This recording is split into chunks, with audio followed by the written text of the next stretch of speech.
Bismillahirrahmanirrahim. Assalamualaikum warahmatullahi wabarakatuh. Apa kabar Sobat PCI semuanya? Kembali lagi di program Pojok Cerdas Inspiratif. Kali ini bersama saya Pak Alfarizi, kita akan ngobrolin hal yang pastinya bermanfaat banget. Khususnya buat adik-adik SMP, para orang tua, dan semua Sobat PCI yang setia menyimak.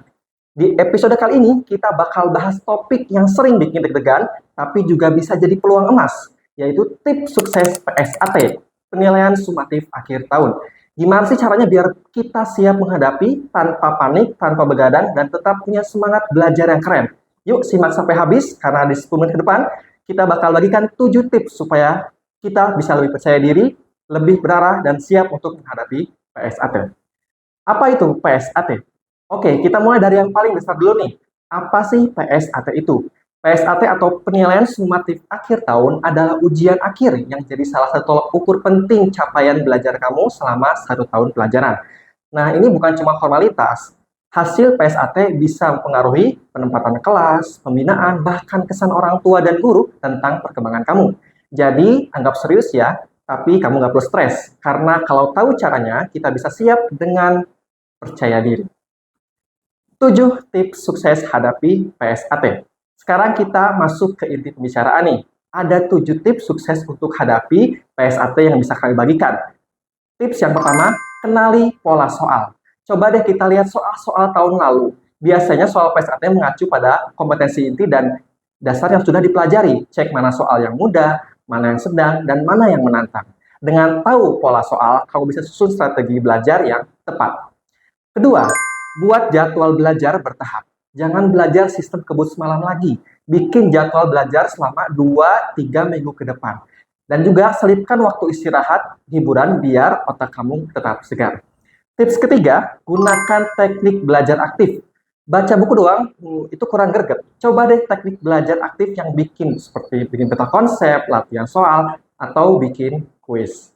Nah, tip keempat, atur pola makan dan tidur. Percaya atau enggak, makanan bergizi itu akan bantu otak bisa lebih fokus, lebih baik lagi. Otak yang sehat, hasilnya juga akan mantap. Tip kelima, kurangi distraksi gadget. Gadget itu kayak pisau, bisa bantu, bisa juga bahaya. Kalau kita waktunya belajar, ya sudah, simpan gadgetnya. Nanti kalau sudah selesai, boleh deh buka gadget, buka TikTok, atau buka game kesayangan kalian. Tip keenam, minta dukungan orang tua. Kamu nggak sendirian, libatkan orang tua dan juga guru. Mereka pasti siap bantu kalau kamu bingung atau butuh tambahan penjelasan. Dan tips ketujuh, bangun mental juara dengan tawakal dan husnuzon kepada Allah Subhanahu wa taala. Yang terakhir ini penting banget. Percaya diri dan yakin bahwa Allah bersama kamu. Mental juara bukan berarti kamu harus selalu jadi yang terbaik, tapi kamu selalu berusaha yang terbaik dan tidak mudah menyerah. Jangan lupa untuk berprasangka baik kepada Allah. Kalau kamu sudah belajar sungguh-sungguh, berdoa, dan jujur saat ujian, yakinlah bahwa Allah akan membalas usahamu, entah dengan hasil yang baik atau dengan pelajaran berharga.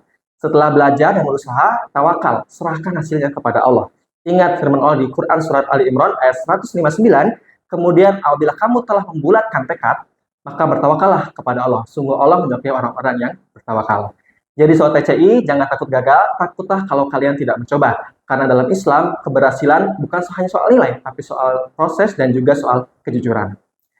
Teruntuk para orang tua dan guru yang mendengarkan, peran ayah bunda sangat besar dalam menyelesaikan PSAT. Dukung anak dengan menyediakan waktu belajar yang tenang, beri semangat, dan tetap jaga komunikasi positif. Kata-kata sederhana seperti, ayah dan ibu percaya kau bisa loh, itu juga akan menambah kekuatan untuk mereka. Dan yuk terus kita ciptakan suasana belajar yang menyenangkan menjelang ujian. Kadang yang dibutuhkan siswa bukan tambahan tugas, tapi tambahan motivasi. Sekian yang dapat disampaikan, mudah-mudahan bermanfaat. Assalamualaikum warahmatullahi wabarakatuh.